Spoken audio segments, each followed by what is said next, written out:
welcome to this weekly update. I'm Julia Lee, an equities strategist from Bell Direct.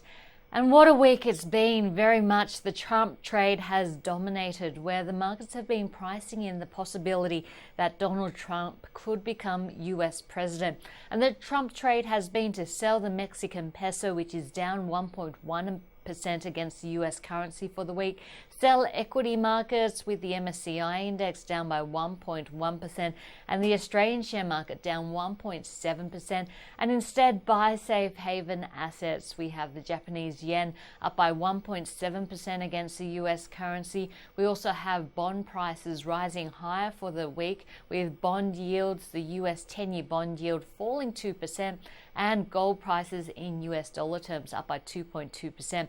In fact, the gold plays have been one of the biggest gainers for the week. The gold subsector on the Australian share market up a massive 11%. And UBS has crunched some numbers on the gold miners as well as base metals. Its preference in terms of playing the gold miners are Evolution as well as Alaska Gold, EVN and AQG. In terms of base metals though, it prefers Independence Group as well as Oz Minerals, and it's also done some scenario analysis saying if the gold price does undershoot expectations and stays at $1,200 US an ounce over the next 4 years, the most at-risk stocks include Silver Lake Resources, Bidell as well as Perseus.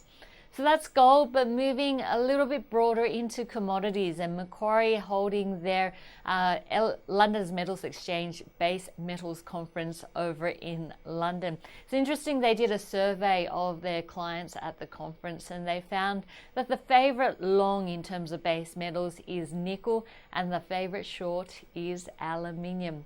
Moving on to Deutsche Bank, which is focused on yield plays, saying that it's too early to ditch yield at this stage, saying that just because the Federal Reserve hikes, it does not necessarily mean higher bond yields. And also domestically, the Reserve Bank does still look likely to cut, and that has an impact on domestic yield plays. Its preferences in the sector include Stockland, which is, of course, exposure to the housing space with a 5.5% yield. Telstra, which is a value play with a PE ratio of 14.5 and a 6% dividend yield. Sydney Airports, which gives you exposure to the tourism theme with a 5% dividend yield.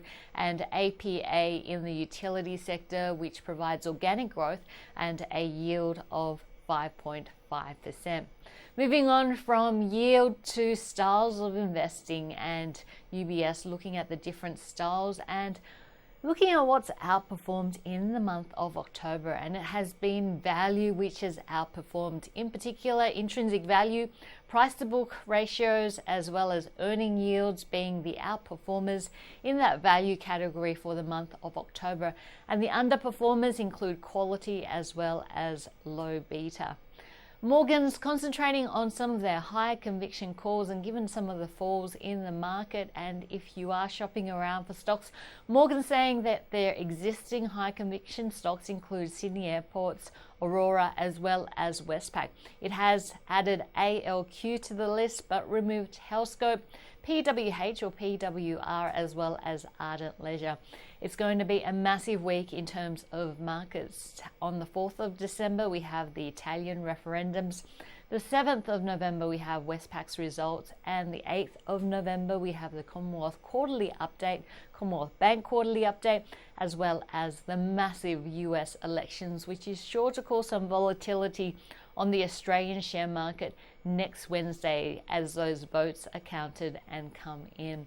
I'm Julia Lee from Bell Direct. Hope you've enjoyed this weekly update and hope to see you next week.